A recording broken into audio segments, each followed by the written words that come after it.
ناظرین السلام علیکم، سیاست کی خبروں میں آپ سب کا استقبال ہے۔ ہندوستان اور سعودی عرب نے آج سرمایہ کاری اور اپنے باہمی تجارتی تعلقات کو فروغ دینے عہد کیا اور کئی معاہدوں پر دستخط کیے۔ وزیر اعظم نریندر مودی نے تیل کی دولت سے مالا مال سعودی عرب کے متمول فرمز کو انفراسٹرکچرز میں سرمایہ کاری کے لیے مدعو کیا۔ سعودی عرب کے فرمانروا شاہ سلمان بن عبدالعزیز سے وزیر اعظم نریندر مودی کی ملاقات اور بات چیت کے بعد مشترکہ بیان جاری کرتے ہوئے دونوں ملکوں نے توانائی کے شعبے میں مضبوط شراکت داری سے اتفاق کیا۔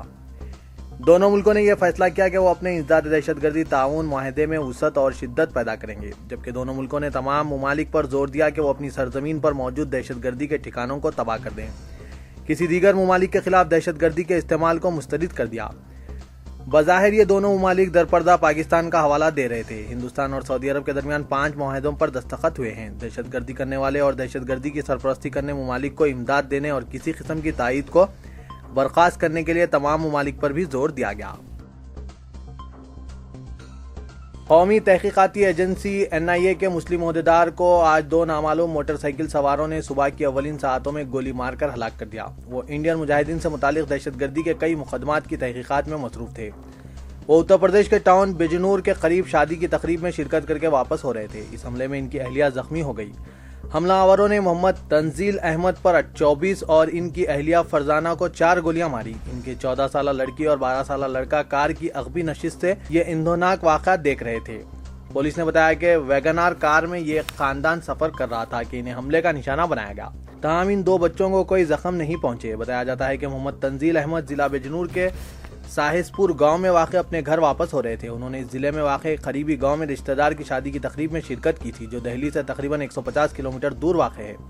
پولیس نے محمد تنزیل احمد کی ہلاکت کو منصوبہ بند حملہ قرار دیا اور دہشت گردی کے پہلو کو بھی مسترد نہیں کیا۔ وہ پہلے NIA انٹیلیجنس ونگ میں انسپیکٹر تھے اور بعد میں انہیں انویسٹیگیشن ڈپارٹمنٹ پر تعینات کیا گیا تھا۔ وزیر داخلہ راجناتھ سنگھ نے لکھنؤ میں ذرائع ابلاغ کے نمائندوں سے بات چیت کرتے ہوئے کہا کہ انہیں واقعے کے بارے میں اطلاع ملی ہے۔ ہم جو کچھ بھی ضروری ہو کریں گے۔ اس سلسلے میں NIA عہدیداروں سے بات کی جا رہی ہے۔ پولیس کو شبہ ہے کہ حملہ آور محمد تنزیل احمد کی نقل و حرکت پر نظر رکھے ہوئے تھے۔ انہوں نے اس کارروائی میں کم از کم ایک 9mm کی پستول استعمال کی۔ جناب محمد Mahmood Ali deputy chief minister حکومت تلنگانہ نے جناب زاہد علی خان ایڈیٹر سیاست کی ملی سماجی، تعلیمی اور عظیم صحافتی خدمات کو زبردست خراج تحسین پیش کرتے ہوئے کہا کہ انہوں نے جذب خلوص اور نیک نیتی کے ساتھ زندگی کے مختلف شعبوں میں مسلمانوں کی حوصلہ افزائی کی ہے اور اپنے تاریخ ساز کارناموں کے ذریعے ملک بھر میں نمایاں مقام حاصل کیا ہے۔ ان کی خدمات کے لیے جو ایوارڈز پیش کیے گئے ہیں، وہ ایوارڈز ان کے لیے کوئی اعزاز نہیں بلکہ زاہد صاحب کو ایوارڈز پیش کرنے میں ایوارڈز کی قدر و قیمت میں اضافہ ہوا ہے۔ ایڈیٹر سیاست جناب زاہد علی خان کو جلسہ اعتراف خدمات شام سوغات کے موقع پر انہیں تہنیت پیش کی گئی۔ شام سوغات میں موسوم اس جلسے میں دانشوروں اور مقررین اکرام نے جناب زاہد علی خان کی غیر معمولی خدمات پر اظہار خیال کیا۔ جناب Kingshuk Nag resident editor Times of India Hyderabad نے صدارت کی۔ نائب وزیر اعلیٰ تلنگانہ جناب محمد محمود علی نے سلسلہ تقریر جاری رکھتے ہوئے کہا کہ زاہد صاحب کے کارناموں کی ایک طویل فہرست ہے۔ انہوں نے 3000 سے زائد لاوارث مسلم نعشوں کی تدفین کے ذریعے ایک منفرد خدمت انجام دی ہے۔ مسلم لڑکوں اور لڑکیوں کی شادیوں کے سلسلے میں رشتے طے کرنے کے لیے انہوں نے دو بدو ملاقات پروگرام کا آغاز کیا، جس کے ذریعے سینکڑوں پیغامات طے ہوئے ہیں۔ اس پروگرام سے استفادے کے لیے ملک کی ریاستوں بلکہ امریکہ میں مقیم حیدرآبادی خاندان بھی استفادہ کر رہے ہیں۔ فضول خرچی اور اسراف سے بچنے کے لیے جناب زاہد صاحب نے ایک کھانا اور ایک میٹھے کا جو نعرہ دیا ہے، اس سے معلوم ہوتا ہے کہ زاہد علی خان ملت اسلامیہ کے رہبری ہی نہیں بلکہ ایک ریفارمر بھی ہیں۔ محمد محمود علی نے انکشاف کیا کہ ان کی اپنی پوتری کی شادی مسجد میں کی گئی اور کابینی وزراء اور ریاست کے اعلیٰ عہدیدار اور خود چیف منسٹر بھی سادہ تقریب میں شریک رہے۔ یہ کوئی معمولی کارنامہ نہیں ہے۔ جناب کنگ شیک ناگ نے اپنی صدارتی تقریر میں جناب زاہد علی خان کو ایک باوقار صحافی اور سوشل ریفارمر قرار دیا۔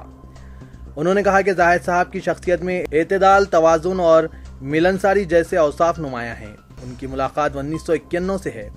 انہیں سابق وزیر اعظم PV نرسمہا راؤ کے بیرونی دورے میں زاہد صاحب سے قریب ہونے کا موقع ملا اور ان کے تاثر رہے کہ زاہد صاحب سیاست کے ایڈیٹر ہونے کے باوجود زندگی کے معاملات میں سیاست نہیں کرتے اور سیاست کے داؤ پیچ سے انہوں نے ہمیشہ اپنے دامن کو بچائے رکھا۔ عوامی مسائل پر ان کی گہری نظر ہے۔ علیحدہ تلنگانہ کی جدوجہد میں ان کے اخبار نے رائے عامہ کی تشکیل میں سیاستدانوں سے زیادہ بڑھ چڑھ کر حصہ لیا۔ الحق قمر معتمد مولانا آزاد مشن ناندیڑ اور جناب محمد عبدالرحیم خان معتمد انجمن ترقی اردو نے مہمان خصوصی کی حیثیت سے شرکت کی۔ تلنگانہ پردیش کانگریس کمیٹی کے صدر اتم کمار ریڈی کی جانب سے آج دوپہر گاندھی بھون میں 12% مسلم تحفظات کے لیے 1 ملین دستخطوں کی مہم کا آغاز کیا گیا۔ اس مہم کا گریٹر حیدرآباد کانگریس کمیٹی اقلیتی ڈپارٹمنٹ کی جانب سے آغاز کیا گیا۔ تلنگانہ پردیش کانگریس کے ورکنگ صدر MLC و صدر جمعیت العلماء حافظ پیر MLC فاروق حسین، سابق MLC و صدر جمعیت العلماء حافظ پیر شبیر احمد اور کئی دوسرے سینئر کانگریس قائدین اس موقع پر موجود تھے۔ نیوز ایڈیٹر سیاست جناب عامر علی خان، جو ریاست بھر میں 12% مسلم تحفظات کے لیے مہم چلا رہے، اس تقریب میں مہمان خصوصی کی حیثیت سے شرکت کی۔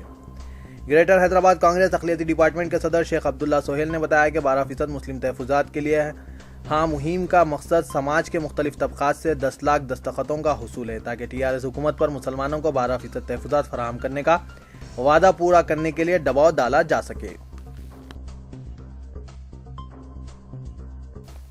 چار مینار کے مشاہدے کے لیے آنے والے سیاحوں کے لیے ٹکٹ کی قیمت کو 5 روپے سے بڑھا کر 15 روپے کر دیا گیا ہے۔ ٹکٹوں میں اضافے پر 1 اپریل سے عمل ہو رہا ہے۔ اس کا فیصلہ محکمہ آثار قدیمہ کی جانب سے کیا گیا ہے۔ بیرونی سیاحوں کے لیے ٹکٹ کی قیمت موجودہ 100 روپے سے بڑھا کر 200 روپے کر دی گئی ہے۔ سادات ایجوکیشن اینڈ ویلفیئر سوسائٹی کی 2 روزہ تعلیمی کانفرنس کی دوسری نشست سے خطاب کے دوران ریاست تلنگانہ کے ممتاز علماء، مشائقین، دانشوروں نے مسلم مسائل کے حل کے لیے ایک صحت مند نمائندگی کو ضروری قرار دیا اور کہا کہ حکومتوں کی فلاحی اسکیمات کے متعلق مؤثر انداز میں شعور بیداری مہم کی ضرورت ہے۔ آج مدینہ ایجوکیشن سینٹر کے کانفرنس ہال میں سوسائٹی کے زیر اہتمام جاری 2 روزہ تعلیمی کانفرنس کی آخری نشست کی نگرانی شیخ الحدیث مولانا مفتی خلیل احمد نے کی، جبکہ مولانا سید احمد الحسین سعید قادری، مولانا شاہ ابراہیم حسینی، مولانا سید شاہ حفیظ اللہ حسینی، مولانا سید شاہ کلیم اللہ حسینی، مولانا اشرف علی، جناب Ghulam Qadri Haqqani, professor Abdul Qayyum, Maulana Azad national Urdu university, سید بشیر الدین، ڈاکٹر محمد کاظم علی، ماہر تعلیمات ڈاکٹر اختر احمد صدیقی، جناب سمیع اللہ حسینی، بندے نوازی سیکریٹری سادات ایجوکیشنل اینڈ ویلفیئر سوسائٹی کے علاوہ دیگر نے اجلاس سے خطاب کے دوران مسلمانوں کی بڑھتی معاشی اور تعلیمی پسماندگی پر تشویش کا اظہار کیا اور کہا کہ مسلمانوں تک حکومت کی فلاحی اسکیمات کی رسائی کے لیے مؤثر انداز میں کام کرنے والے اداروں کی ضرورت ہے، تاکہ وہ تعلیمی اور معاشی پسماندگی کا شکار مسلم بستیوں میں حکومتوں کی فلاحی اسکیمات کے متعلق عوام میں شعور بیداری مہم چلا سکیں۔ ویسٹ انڈیز نے کالی آندھی کی طرح آخری اوور کی ابتدائی 4 گیندوں میں براث ویٹ کے لگاتار 4 چھکوں کی مدد سے ICC ورلڈ T20 کا خطاب جیت لیا ہے۔ فائنل میں اس ٹیم نے انگلینڈ کو 4 وکٹ سے شکست دے کر خطاب اپنے نام کر لیا۔ انتہائی دلچسپ اور سنسنی خیز مقابلے میں ویسٹ انڈیز نے اپنے شاندار مظاہرے کے ذریعے یہ کامیابی حاصل کی۔ انگلش ٹیم نے پہلے بیٹنگ کرتے ہوئے 20 اوورز میں 9 وکٹس کے نقصان پر 155 رن بنائے تھے۔ سب سے زیادہ 54 رن روٹ نے بنائے، جبکہ جوز بٹلر نے 36 اور ڈیوڈ ویلی نے 21 رن بنائے تھے۔ ویسٹ انڈیز کی جانب سے ڈوین براوو، براتھ نے 3 اور بدری نے 2 اور رسل نے 1 وکٹ لی تھی۔ جواب میں ویسٹ انڈیز کی ٹیم لڑکھڑاتی رہی، حالانکہ ایک جانب سے مارلن سیمیولز ڈٹے رہے تھے۔ انہوں نے 66 گیندوں میں 2 چھکوں اور 9 چوکوں کی مدد سے 85 ناٹ آؤٹ رنز بنائے۔ دوسرے بلے باز خاطر خواہ مظاہرہ نہیں کر سکے۔ ڈیوین براوو 25 رن بنا کر آؤٹ ہوئے۔ آخر میں براتھ نے بہترین بیٹنگ کی اور صرف 10 گیندوں میں 34 رن ناٹ آؤٹ بنائے۔ آخری اوور میں ویسٹ انڈیز کو 19 رن درکار تھے۔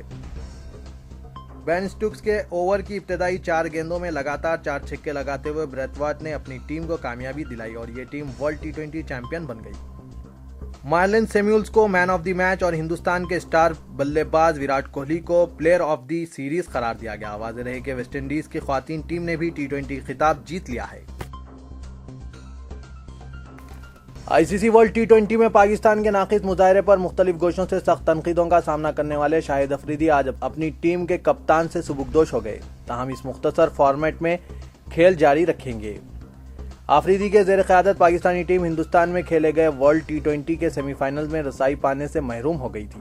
علاوہ ازیں ان کے بعض تبصرے بھی سابق کھلاڑیوں کے غیظ و غضب کا نشانہ بنے تھے۔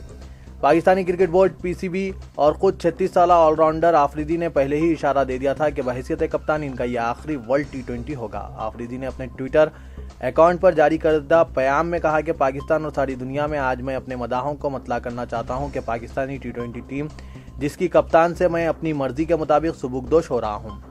آفریدی نے اپنے بیان میں مزید لکھا کہ آج کے دن میں اللہ تعالیٰ سے اس کے بے پناہ رحم کرم و مہربانی پر شکر بجا لاتا ہوں، جس کی بدولت میں اپنے مادر وطن کے وقار و احترام کے لیے میں اپنی قیادت کی ذمہ داریوں کو بہترین صلاحیتوں کے ذریعے نبھا سکا ہوں۔